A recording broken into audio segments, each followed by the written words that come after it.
how to use VLOOKUP function in Excel. So இதை பற்றி தான் நம்ம பார்க்க போகிறோம். VLOOKUP அப்படின்றது வெர்டிக்கல் லுக்அப் அப்படின்னு சொல்லுவாங்க.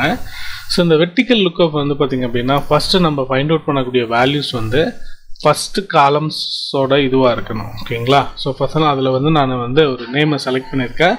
ஸோ இவங்களோட லுக்அப் வேல்யூஸ் தான் நம்ம ஃபைண்ட் அவுட் பண்ண போகிறோம். ஸோ ஃபஸ்ட் ஆஃப் ஆல் எந்த செல்லுக்குள்ளே நம்ம VLOOKUP ஃபங்க்ஷனை யூஸ் பண்ணுறோமோ ஈக்குவல் டு VLOOKUP, எந்த காலமோட ஹெட்டிங்கை வேல்யூஸ் நீங்கள் ஃபைண்ட் அவுட் பண்ண போகிறீங்களோ அதை செலக்ட் பண்ணுங்கள். ஸோ அந்த டேபிள் ஆஃப் கண்டென்ட்டை செலக்ட் பண்ணுங்கள், கமா நீங்கள் லுக்அப் பண்ணக்கூடிய வேல்யூ எத்தனாவது காலமில் இருக்குது அப்படின்ற அந்த நம்பர்ஸை வந்து என்டர் பண்ணிவிட்டு கமா ஃபால்ஸ்ன்னு கொடுத்தீங்க அப்படின்னா உங்களுக்கு லுக்அப் வேல்யூஸஸ் வந்து பார்த்திங்கன்னா கிடைச்சிடும். ஸோ இதில் மெயினாக நம்ம ஞாபகம் வச்சுக்க வேண்டியது VLOOKUP ஃபங்க்ஷன்ஸ் நம்ம லுக்அப் பண்ணக்கூடிய வேல்யூஸஸோட இது வந்து பார்த்திங்கன்னா முதல் காலம்லேருந்து ஸ்டார்ட் ஆகணும். ஓகேங்களா?